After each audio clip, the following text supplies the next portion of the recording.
SWAC Media Day has passed, and we have some big-time takeaways, such as Deion Sanders saying Travis Hunter is better than him. Eric Dooley commands a lot of respect from his peers, and on the OVC side, Eddie George isn't paying much attention to their preseason rankings. Oh yeah, it's Locked on HBCU. Play my music. You are Locked on HBCU, your daily podcast covering HBCU sports. Part of the Locked On Podcast Network, your team every day.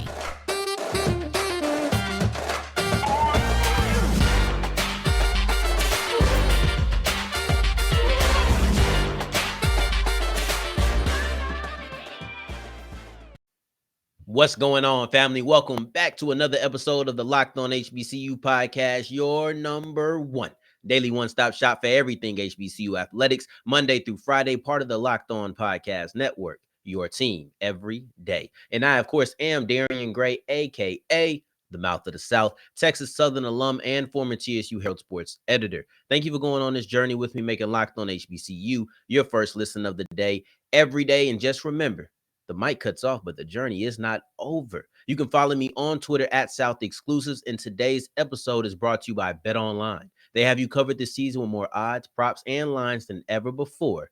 BetOnline, where the game starts. I am excited, but kind of sad. This is a very bittersweet episode in the sense that SWAC Media Day has passed, so I'm very excited for what has come from it. But SWAC Media Day has passed, and that means we are culminating SWAC Media Week on Friday. So we're kind of putting Feature Friday on the back burner for this week, but man, it is bittersweet because I was very excited for what it was going to be, and now that the day has passed, it's like, okay. But I'm very pumped to tell you the things that came from it. So that's the sweet part of it. It's just so bitter that we can't project and predict what's going to happen going forward. Travis Hunter is better than Deion Sanders. And in case my tone wasn't clear, let's be absolutely crystal.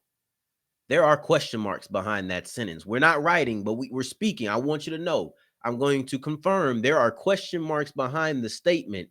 Travis Hunter is better than Deion Sanders. Saying that with any other punctuation, let alone an exclamation point, in my opinion, would be wild. I find it absolutely ridiculous to even think of it being a statement that is like, yeah, of course.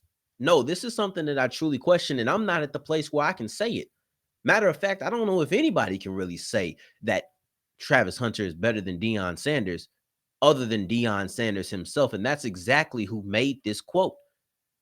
Listen, I came in expecting a lot of things at SWAC Media Week. Hearing praise of this magnitude, that was not on my list of things I expected or wanted to hear. I had some things I was looking for, of course, right? I had some things that I expected and some things that I was just looking for. This wasn't either one. This caught me so off guard, and Deion Sanders has gone a long way to really pump up Travis Hunter, right? And he doesn't need to. We saw the Jackson State spring game. I think we all have enough hype. This man played probably 5 minutes and he could have sat down. He could have sat down at the 5 minutes of the game. That's how impressive he was in that spring game. But the hype train just keeps going. And listen,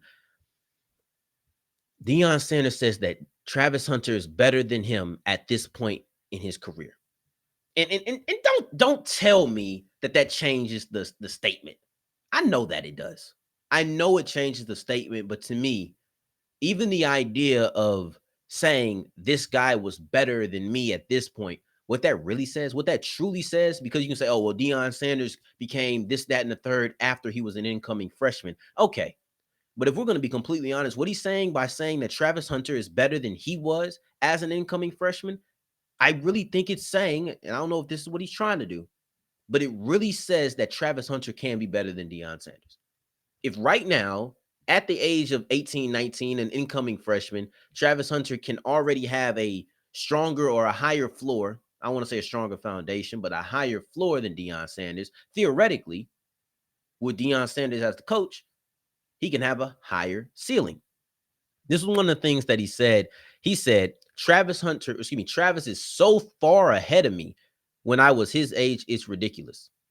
Trying to fathom this is ridiculous. I'm way too young to know what Deion looked like at his age, right? But just knowing that he's the greatest cornerback of all time, I'm like, okay. And he doesn't just stop at the fact of him being a great athlete. He also talks about the mindset. See, he talks about how his mom raised him, right? He talks about how Travis Hunter wants to be great. Now, let's be clear. You have great athletes, but it's not always that having a mindset to be great is a part of the deal. See, your mind and your body are connected like Siamese twins, but even those twins are not always on the same wavelength. They don't always coincide and think the same thing and operate the same. The same can be said for your mind and your body. Your body is a great athlete, but sometimes your mind is not focused on being greater or at least accentuating your greatness. It's not always the case, but for Travis Hunter, it is. And now you have Deion Sanders added to that recipe. So you have a player who is a great athlete, someone who wants to be great, and you have a coach who has been there, done that. Travis Hunter is a dominant cornerback with two-way capabilities as also playing on the offensive side of the ball. Deion Sanders has done that. It's not often that you can find a coach who has done exactly what you want to do at the highest level possible and done it on that level at the highest level possible. And he's your coach. It's not frequent. See, when we talk about moments or when we talk about Deion Sanders coaching, really recruiting Travis Hunter to Jackson State, these are the moments that we look for. Travis Hunter saying, hey, I'm pulling Deion Sanders from wherever he is to get his criticism on my play so I can get better. Those are the things that Sanders really applauds. I think it's great. And let's not forget, he has Deion Sanders as his coach. I say that again just to hammer home the point that you're talking about a player who, from Sanders' own mouth, says has a greater foundation, or at least a player who, from Sanders' own mouth, is better than Sanders was at that age. Let's keep it exactly with how he said it. And I'm gonna coach him. Deion Sanders didn't have Deion Sanders coaching him, but imagine if he did. I'm not even going to tell you what that would look like. I'm going to let you do it. Imagine what Deion Sanders being coached by Deion Sanders would have became. It's scary. It's very, very scary. But going forward, we're going to continue with the SWAC talk. But we're gonna shift over from the east to the west, and we're going to talk about why Eric Dooley is really getting a lot of respect from his peers and everybody predicting on how the SWAC will go this year.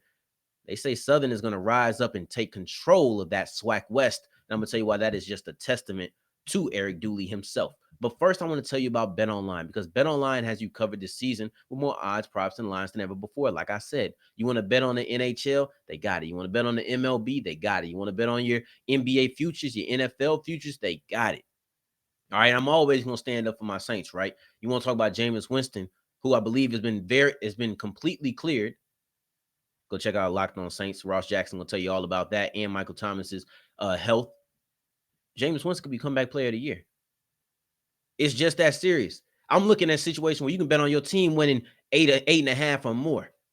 Who's going to win your division? Who's going to win the conference? Who's going to win the Super Bowl? Who's going to win MVP? You can bet on futures. Just because the season is not here yet does not mean you can't put your money down on it and reap the benefits later. But the only place to do that at is betonline.net. The fastest and easiest way to wager on all of your favorite sports. Bet online, where the game starts.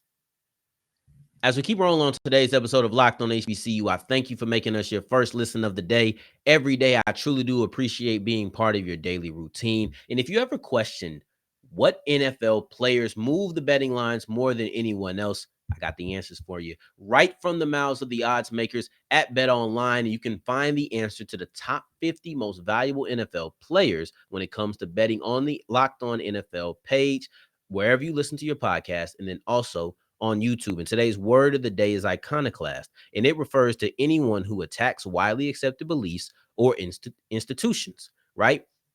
Now, let's continue on the theme of SWAC Media Day. And one of the biggest takeaways is that the impact of Eric Dooley cannot be understated. Listen, the legend Birdman once went on the Breakfast Club and iconically said, put some respect on my name. Make sure you put the K on respect too. Put some respect on my name. And that's exactly what we need to do. It's only right that we keep it in state, go from New Orleans to Baton Rouge with the reference, because we're talking about head football coach for the Southern Jaguars, Eric Dooley. Let's make sure we put some respect on his name the same way that his peers have, because you've been put on notice that the impact of Eric Dooley cannot be understated. When you look at Wednesday's episode, when we're talking about what we want to know coming out of SWAC Media Day, one thing we knew we were going to get, it wasn't a question that was posed to a certain person. It was something that we knew we were going to get, and that's the projections of how the SWAC West was going to fall out. I really felt like this was up for grabs. I look at on paper, if you're just looking at last year, let's take out rosters and only put the names of the schools out there. The SWAC West had Alcorn, they had Alcorn, they had Grambling, and they had Southern. They had Alcorn, Southern, and Grambling all in one division. Mind you, up until now, Alcorn was in the East. They've won basically. We're not going to count the spring 21 season, not because it's a season that just doesn't count. It's just so weird to me. I don't think Alcorn played that year.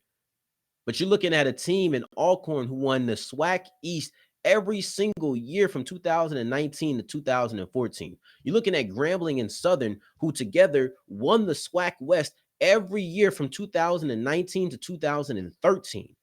Every SWAC champion for the last 7 years. We're talking about 2013 to 2019 at that point, right? All of them were in the SWAC West together. This had the potential to be a division that just made you say, oh my gosh, this is must-watch football on a weekly basis. Unfortunately, it didn't live up to that. And the West really suffered because of it, right? The West wasn't that great of a division last year.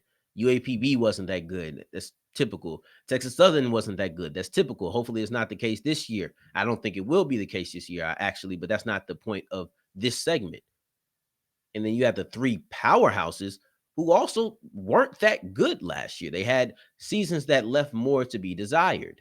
Yeah, I'm sure all the fan bases of those schools will agree with that. You wanted more. Two of them got new coaches. I mean, I think that's, well, not for Southern, because Southern's a different case. But Grambling got a new coach. Southern had an interim coach because their coach left, right before the season or whatnot. So we're not even going to hold that against them. But still, those three schools left more to be desired. That's expected to change this year. And that's why I said the SWAC West is so up for grabs. Like I'm looking at Andrew Body at Texas Southern, who is the second team preseason all SWAC quarterback. I'm looking at Grambling, Hugh Jackson. I'm looking at Southern, Eric Dooley. I'm looking at Alcorn, who is they just produce quarterbacks. So I don't even know who's going to be starting for sure.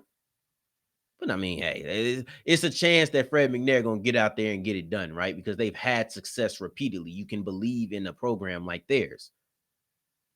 But the impact of Eric Dooley is not to be understated, because in a weak SWAC West last year, I'll admit, Prairie View took advantage. Who was the coach? Eric Dooley. Eric Dooley leaves. Of course, they're going to take a hit. It's just noticeable. Most times your coach leaves, you're going to take a hit, as long as he was good. And Eric Dooley definitely was that. So now they're not the conference champions, or excuse me, the division champions any longer. Well, who do the SWAC coaches and peers believe will win the SWAC West? Southern Jaguars. Who is their coach now? Eric Dooley. And I expected Jackson State to get a lot of first place votes when it came to winning the SWAC East. I thought it would be a little bit closer with FAMU, but they got 12 votes. Southern got 11. Now, there was a discrepancy as far as how many after you get past first place, but they got 11 first place votes. I did not expect Southern to get as many first place votes as Jackson State got on their side of the conference. And that tells me one thing, and it should only tell you one thing, and that's the impact of Eric Dooley cannot be understated. I will leave you with that, because this is clearly something that the SWAC coaches and peers believe. And who am I to be iconoclast and say that, oh no, all y'all wrong. All of y'all are wrong. No, y'all all say it. Y'all all respect him.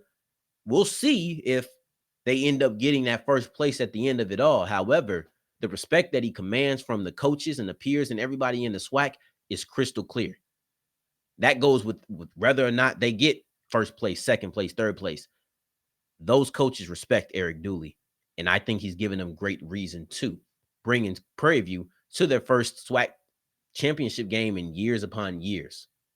That's Eric Dooley's resume. Now he's at his dream job, and let's see what he can do for his Southern Jaguars. Now, going forward, we're going to be talking about a second-year coach in Eddie George. George is shrugging off what the OVC has to say about Tennessee State, saying, I didn't worry about those preseason polls as a player, so I'm really not about to start doing it as a coach either. We'll break down all of that and more as we wrap up on today's episode of Locked on HBCU.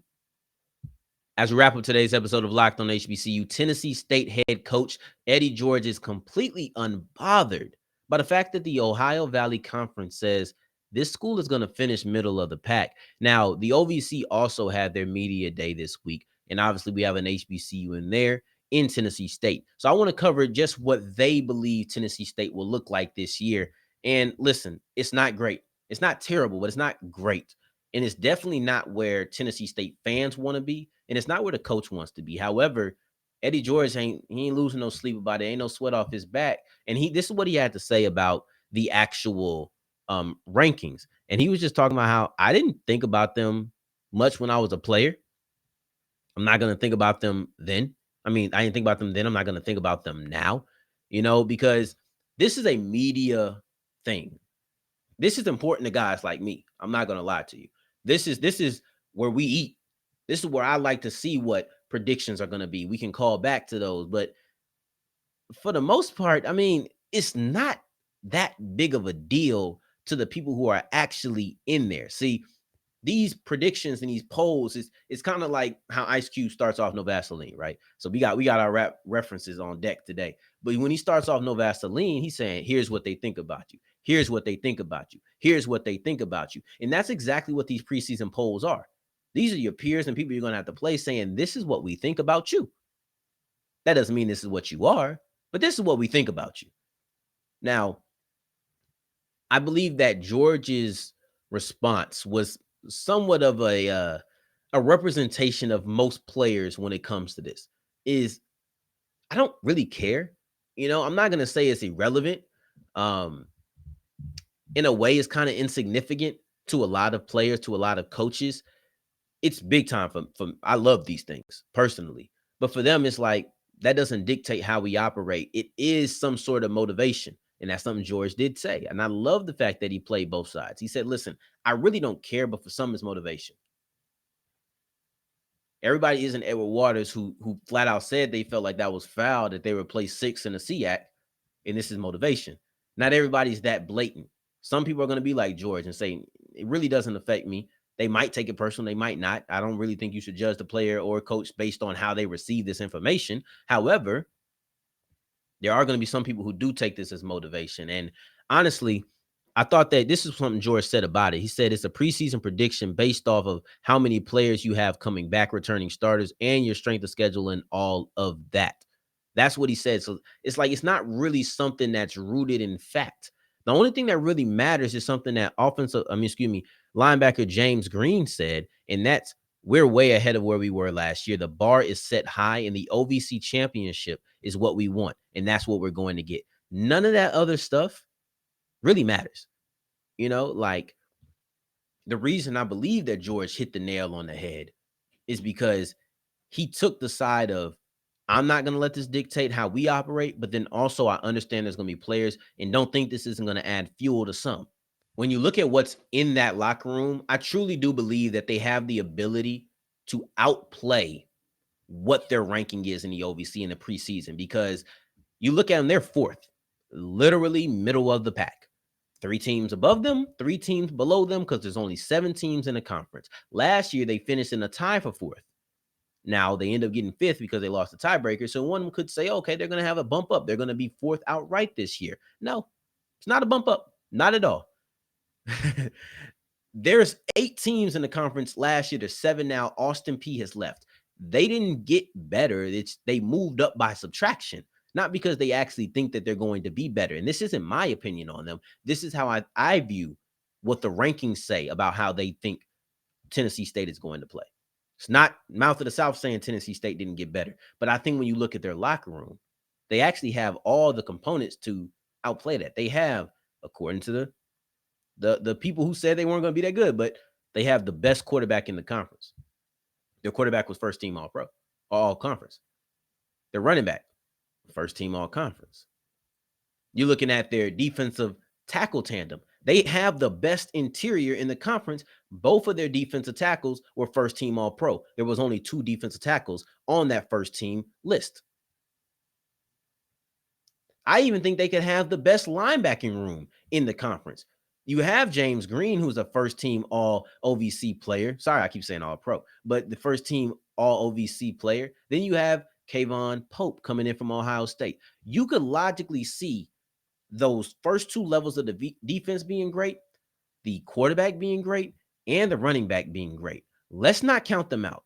I think they could easily, I'm not going to say easily, but it's easy to fathom them outplaying that 4th out of 7 placement that the OVC has given them. And I really hope they do because, listen, HBCUs dominating some of these other out of HBCU conferences. I know a lot of times we don't really love them. We don't love seeing them not in an HBCU conference, but it is what it is. If they're going to be out there playing with the PWIs, I hope they dominate and put on.